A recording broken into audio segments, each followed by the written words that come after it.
이제 오늘도 그 하나님께 우리가 함께 기도하려고 합니다. 먼저 오늘 말씀을 함께 봅니다. 오늘 우리가 함께 볼 말씀은 구약성경 981면 이사야서 11장 1절에서 마지막 절까지 제가 한 절 읽고 여러분이 한 절 읽고 함께 교독하겠습니다. 구약성경 981면 이사야서 11장 1절입니다. 이새의 줄기에서 한 싹이 나며 그 뿌리에서 한 가지가 나서 결실할 것이요 그의 위에 여호와의 영 곧 지혜와 총명의 영이요 모략과 재능의 영이요 지식과 여호와를 경외하는 영이 강림하시리니 그가 여호와를 경외함으로 즐거움을 삼을 것이며 그의 눈에 보이는 대로 심판하지 아니하며 그의 귀에 들리는 대로 판단하지 아니하며 공의로 가난한 자를 심판하며 정직으로 세상에 겸손한 자를 판단할 것이며 그의 입의 막대기로 세상을 치며 그의 입술의 기운으로 악인을 죽일 것이며 공의로 그의 허리띠를 삼으며 성실로 그의 몸에 띠를 삼으리라. 그때에 이리가 어린 양과 함께 살며 표범이 어린 염소와 함께 누우며 송아지와 어린 사자와 살찐 짐승이 함께 있어 어린 아이에게 끌리며 암소와 곰이 함께 먹으며 그들의 새끼가 함께 엎드리며 사자가 소처럼 풀을 먹을 것이며 젖 먹는 아이가 독사의 구멍에서 장난하며 젖된 어린 아이가 독사의 굴에 손을 넣을 것이라. 내 거룩한 산 모든 곳에서 해됨도 없고 상함도 없을 것이니 이는 물이 바다를 덮음같이 여호와를 아는 지식이 세상에 충만할 것임이니라. 그날에 이새의 뿌리에서 한 싹이 나서 만민의 기치로 설 것이요 열방이 그에게로 돌아오리니 그가 거한 곳이 영화로우리라. 그날에 주께서 다시 그의 손을 펴사 그의 남은 백성을 아스루와 애굽과 바드로스와 구스와 엘람과 시날과 하맛과 바다 섬들에서 돌아오게 하실 것이라.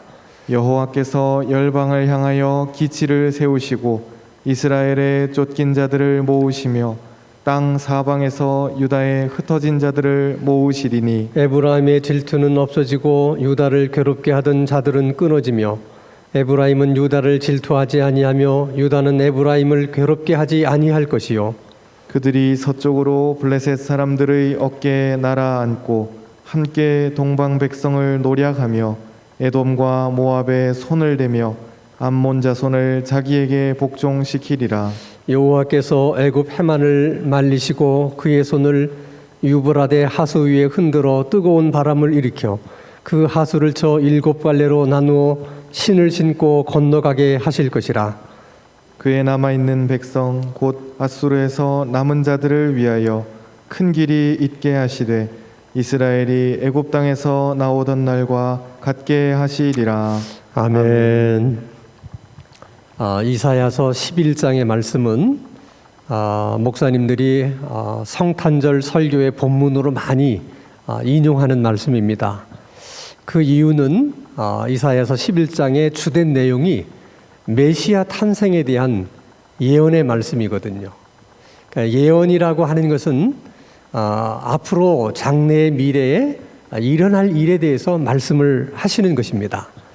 근데 하나님의 예언 가운데는 가까운 미래에 일어날 일도 예언을 하시고 또 아주 먼 미래에 일어날 일도 예언을 하십니다.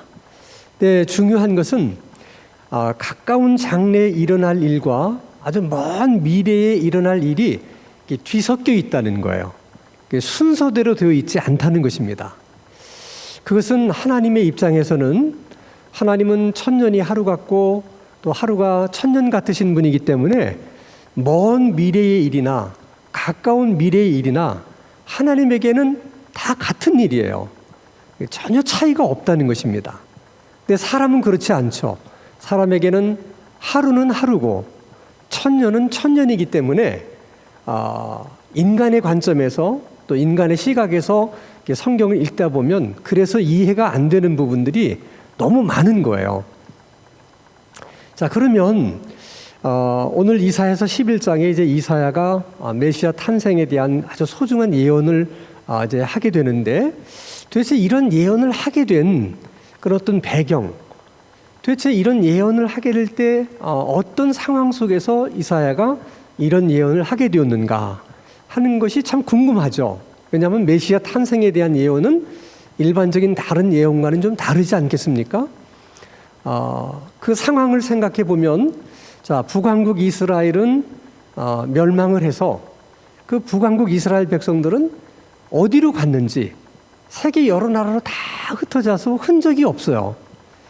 그리고 이제 홀로 남은 남왕국 유다도 계속되는 아수르의 침공에 이게 어느 날 멸망을 할지 좀 풍전등화와 같은 그런 처지에 놓여 있습니다. 그것은 마치 오늘 이사야 11장에서 나무가 잘려나가고 밑둥만 남은 정말 초라한 그런 처지가 지금 남왕국 유다의 처지인데, 그래서 절망할 수밖에 없는 그런 상황 속에서 지금 이사야 선지자가 절망하지 말라 그러면서 메시아에 대한 이제 예언을 하는 것입니다. 자, 그러면 그 예언의 내용이라고 하는 것이 어떤 것인가? 먼저 1절 말씀을 보면 이새의 줄기에서 한 싹이 나며 그 뿌리에서 한 가지가 나서 결실할 것이다. 여기서 이새는 다윗의 아버지를 얘기하는 거예요. 그러니까 우리 생각에는 다윗의 줄기에서 한 싹이 나며 그 뿌리에서 한 가지가 나서 결실할 것이요. 왜 그렇게 말하지 않고 다윗의 아버지인 이새를 거론하면서 저렇게 예언을 하는 것일까? 이유가 있어요. 이새는, 다윗은 유다 지파의 사람들입니다. 근데 유다 지파에서 다윗이 나타나기 전까지는 12지파 가운데서 유다 지파는 그렇게 두각을 나타내지를 못했어요. 그냥 고만고만한 지파였는데 그 유다 지파에서 다윗이 나타나면서 유다 지파가 아주 유명한 지파가 된 것입니다. 그런 것처럼 그렇게 별 볼 일이 없었던 가문에서 다윗 왕이 출현한 것처럼 그 똑같이 유다 지파에서 다윗 왕과 같은 그러한 왕이 새로 등장하게 될 것이다. 하나님께서 그런 왕을 너희들에게 주실 것이다. 이제 그런 예언입니다. 자, 그러면 그런 왕이 도대체 어떤 왕일까? 그리고 그런 왕이 오게 되면 어떻게 나라를 다스린다는 것일까? 그런 왕이 통치하는 나라는 어떤 나라일까? 근데 이런 것들도 많이 궁금하죠? 자, 그럼 2절 말씀을 한번 보겠습니다. 자, 그 위에 이 땅에 오시는 메시아를 말하는 것입니다. 그 위에 여호와의 영, 곧 지혜와 총명의 영이요, 모략과 재능의 영이요, 지식과 여호와를 경외하는 영이 강림하시리니. 우리식으로 얘기하면 메시아는 성령으로 충만함 가운데서 나라를 통치하고 다스리는 왕이 될 것이다. 그런 이제 예언입니다. 자, 그러면 그런 왕은, 성령이 충만해서 이렇게 나라를 다스리는 왕은 어떻게 나라를 다스릴까?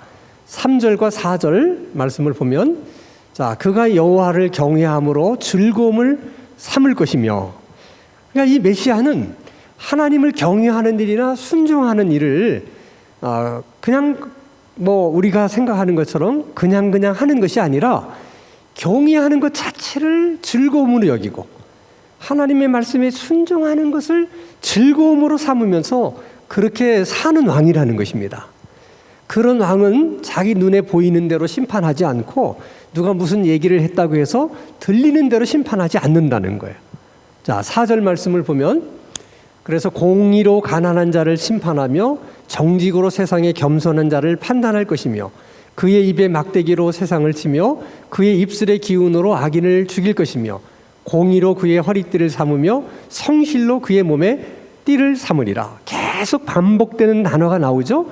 공의로 심판한다. 눈에 보이는 대로 귀에 들리는 대로 그렇게 심판하는 것이 아니라 공의로 심판을 하신다. 그리고 그 자기가 통치하는 그 나라 백성들을 성실로 대해 준다는 거죠. 그렇게 메시아가 오면 그렇게 통치를 하실 것이다. 그래서 그렇게 통치하는 나라는 도대체 어떤 나라일까? 그런 때가 되면 세상은 어떻게 변해 있을까? 그것을 이제 6절에서 이렇게 말합니다. 자, 그때에는 메시아가 통치하는 그 시대가 되면 이리가 어린 양과 함께 산다. 이게 말이 안 되죠. 이리와 어린 양이 있으면 당연히 이리가 어린 양을 잡아먹는 것이 지금까지 우리가 알고 있는 세상인데, 메시아가 오셔서 다스리고 통치하는 그 나라에는 이리와 양이 함께 사는 나라라는 거예요. 표범이 어린 염소와 함께 눕고 송아지 어린 사자와 살찐 짐승이 함께 있는 그런 나라가 될 것이다. 지금 우리가 생각하면 꿈과 같은 나라예요. 자, 8절과 9절을 보면 젖 먹는 아이가 독사의 구멍에서 장난을 하며 젖된 어린 아이가 독사의 굴에 손을 넣을 것이라. 그러니까 어린 아이들이 뭘 알겠어요? 그래서 독사가 얼마나 위험한지도 모르죠. 그래서 그냥 독사의 굴에다가 손을 넣는데도 독사가 그 어린아이의 손을 물지를 않는다는 거예요. 내 거룩한 산 모든 곳에는 해됨도 없고 상함도 없을 것이다. 그러니까 우리가 생각하는 정말 그 천년 왕국의 모습이에요. 메시아가 와서 통치를 하면 그런 정말 지상 낙원과 같은 그런 세상이 온다는 것입니다. 자, 놀라운 사실은 이러한 나라가 이제 예수님께서 재림을 하시고 이 땅에 천년 왕국이 이루어지면서 저런 나라가 올 것인데, 지금 이사야 선지자를 통해서 예언할 때는 마치 당대에 이사야가 예언하던 그 시대에 살던 사람들이 살던 그 시대에 마치 저런 일이 이루어질 것만 같은, 아니면 몇 세대 지나면 저런 일들이 일어날 것만 같은 정말 아주 가까운 미래에 있을 것처럼 지금 예언하고 있다는 거예요. 근데 지금 우리가 와서 저 예언의 말씀을 우리가 보게 되면 저 예언이 있은 후에도 몇천 년이 지났고, 그래서 메시아가 오셨고 그 메시아가 이제 재림을 하셔야 저런 일이 이루어질 텐데, 그러니까 정말 미래도 맨 미래에 이루어질 일인데도 지금 하나님은 아주 가까운 미래에 일어날 일일 것처럼 그렇게 지금 말씀하고 있다는 것이죠. 그러니까 하나님의 시각으로 보면 그렇게 먼 그런 먼 훗날에 있을 그런 일이 아니라는 거예요. 정말 곧 가까이 있을 일이라는 거죠. 근데 인간의 이제 관점에서는 그게 굉장히 먼 미래에 있을 일인 것처럼 그렇게 여겨지는 거예요. 그러니까 예수님의 재림도 우리가 생각하는 것처럼 그렇게 먼 미래에 있어지는 그런 일이 아닐 수 있다는 거예요. 정말 어느 날 갑자기 예수님이 재림하셔서 저런 일들이 있게 될 것이다. 자, 그러면 저런 일들만 일어나는 것이 아니라 또 놀라운 일들이 많이 일어나게 되는데, 먼저 저 10절 말씀을 보면 그날에 이새의 뿌리에서 한 싹이 나서 만민의 기치로 설 것이요 열방이 그에게로 돌아오리라. 이게 놀라운 말씀이에요. 열방이라고 하는 것은 세상 모든 나라를 가리키는 거예요. 세상 모든 나라에서 하나님이 선택한 백성, 구원받을 백성들이 하나님께로 다 돌아온다는 거예요. 그날에는. 지금 우리가 생각하면 상상이 안 되잖아요. 우리가 전도하려고 그러면 얼마나 힘들어요. 특히 이슬람과 같은 국가에 전도한다는 것은 거의 불가능에 가깝잖아요. 근데 그날에는 그렇지 않다는 거예요. 그 나라는 이슬람에서 살고 있는 구원받은 하나님의 백성들이나 또 뭐 인도에서 살고 있는 구원받은 하나님의 백성들이나 우리가 알지도 못하는 아주 작은 그런 정말 산족들과 같은 그런 곳에서 살고 있는 구원받은 백성들도 다 하나님께로 돌아온다는 거예요. 아니 도대체 어떻게 그런 일이 가능할까? 어떻게 그런 일이 가능할까? 그때 9절 말씀에 그날에는 물이 바다를 덮음같이 여호와를 아는 지식이 온 세상에 충만하기 때문에 그렇게 된다는 거예요. 그러니까 어느 날 하나님이 이 땅 가운데 그런 은혜를 베푸셔서 하나님을 아는 지식으로 충만케 되는 그런 은혜를 주셔서 이슬람 사람들 중에서도 복음을 깨닫고 또 뭐 힌두교를 믿는 사람들 가운데서도 또 복음을 깨닫고 또 뭐 그냥 무당을 섬기는 사람들도 복음을 깨닫고, 그래서 그 복음을 깨닫는 사람들이 세계 도처에서 사람들이 그렇게 깨닫고서 하나님께로 돌아오는 그런 역사가 있을 거라는 거예요.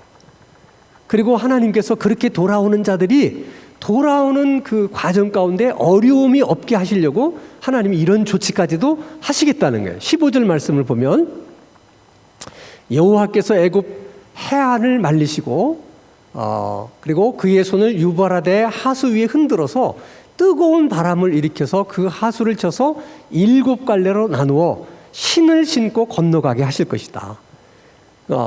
그 유브라데 강이 얼마나 넓고 큰 강이에요. 근데 그 강을 다 말려버려 가지고 사람들이 그냥 그 바다를 걸어서 건너올 수 있게 하겠다는 거죠. 그 얘기는 세계 열방에서 많은 사람이 복음을 듣고 하나님께로 돌아올 때 장애가 되고 방해가 되는 그 모든 것들을 하나님이 다 제거하셔서 그들이 하나님께로 돌아오는데 조금도 불편함이 없도록 그렇게 하나님께서 해주시겠다는 거예요. 자, 이런 예언의 말씀을 들으면 참 얼마나 우리에게 큰 소망이 되는지 몰라요. 우리는 전도 한 명 하는 것이 너무 힘들고 또 세계 선교를 하는 것도 만만치가 않아요. 그래서 때로는 이렇게 해서 뭐 어느 세월에 저들에게 다 복음을 전할 수 있을까? 그래서 때로는 낙심도 되고 또 의기소침해질 수도 있고 그렇지만은 그렇지 않다는 거예요. 저것이 하나님의 뜻이기 때문에 역사는 저렇게 흘러갈 수밖에 없다는 거예요.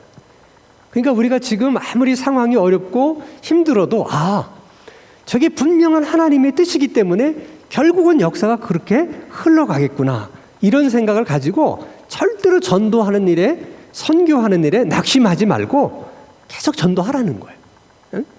어느 날 물이 바다를 덮은 같이 하나님을 아는 지식으로 충만하게 되는 그런 세상이 올 것이다.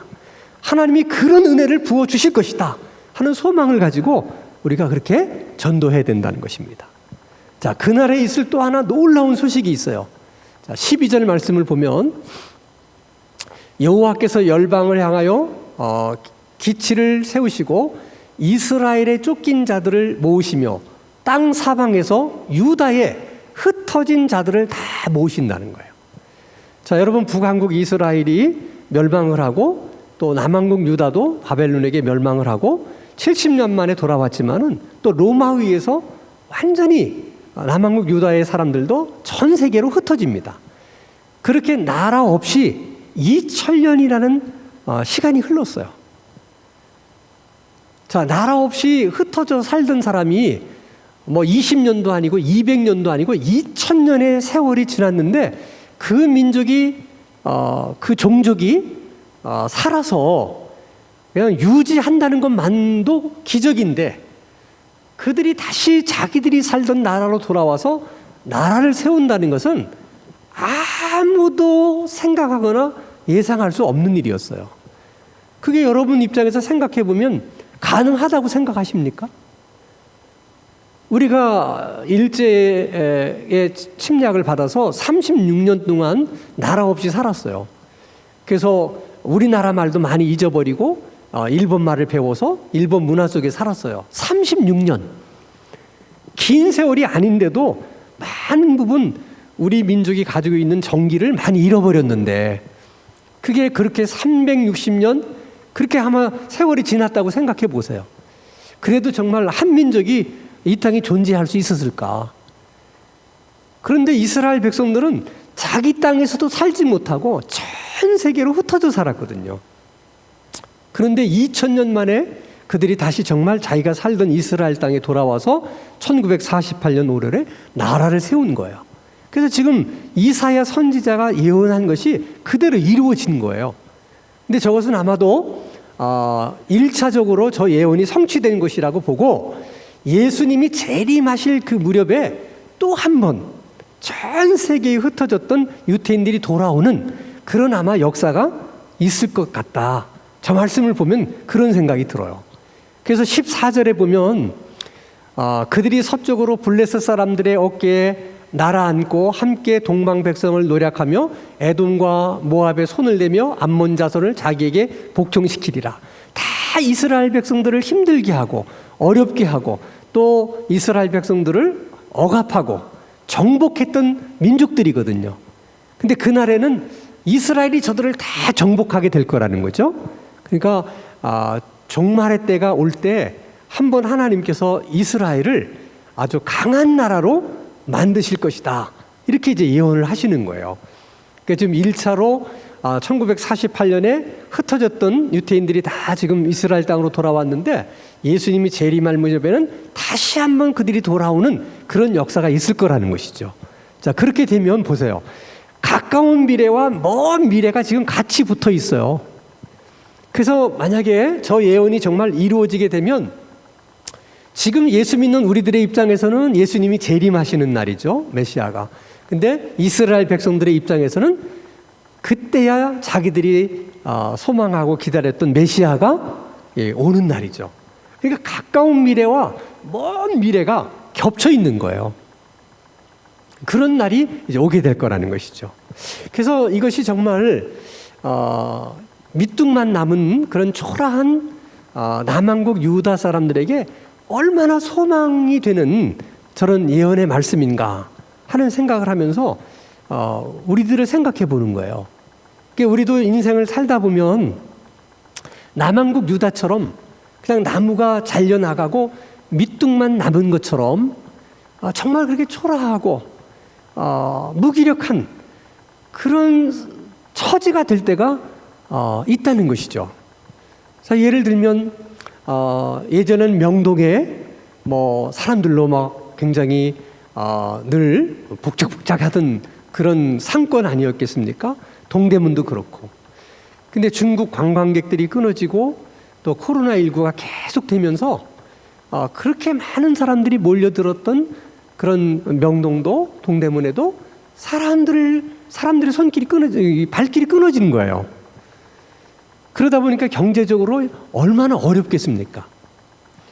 정말 생각해 보면 정말 나무가 잘려나가고 밑둥만 남아있는 것 같은 그런 정말 낙심되는 상황이 지금 우리가 겪고 있는 상황 중에 하나라는 것이죠. 그러나 전능하신 하나님이 남한국 유다의 처지가 그랬을 때 저런 소망을 주시는 예언의 말씀을 주시는 것처럼 오늘 우리들에게도 하나님은 똑같은 소망의 메시지를 난 주고 계신다고 생각해요.